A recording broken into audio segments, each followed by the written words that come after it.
నేను ఒకటే మీ అందరికి హామీ ఇస్తున్నా, గంజాయి డ్రగ్స్ చాలా ప్రమాదం. గడిచిన ప్రభుత్వంలో విచ్చలవిడిగా పెరిగిపోయినాయి.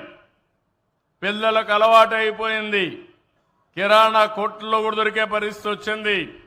నేను ఒకటే చెప్పాను, నేను మాత్రం ఎవరిని వదిలిపెట్టను. గంజాయి అమ్మినా, డ్రగ్స్ అమ్మినా, అవి తీసుకున్నా తాట తీస్తానని మరొకసారి మీ అందరికీ హామీ ఇస్తున్నా. మన పిల్లల భవిష్యత్తు చాలా ముఖ్యం. ఇది ప్రమాదకరమైంది. ఒకసారి అలవాటైతే ఆ అలవాటు నుంచి బయట రాలేరు. ఏజెన్సీ ఏరియాలో గంజాయి పెంపకం మామూలైపోయే పరిస్థితికి వచ్చారు.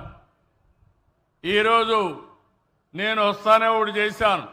సెటిలైట్ ద్వారా ఎప్పటికప్పుడు ఇన్ఫర్మేషన్ తెప్పించాను. డ్రోన్ పంపించాను. ఎక్కడికక్కడ చూసి మొత్తం ప్రక్షాళన చేస్తున్నాను. ఈగలనే పేరు పెట్టి, అంటే డేగ కన్ను పెట్టి మొత్తం ఎతుకుతున్నా. ఎవడు దొరికినా మాత్రం తాట తీయడం తప్ప వదిలిపెట్టే సమస్య లేదని మరొక్కసారి మీ అందరికీ హామీ ఇస్తున్నా.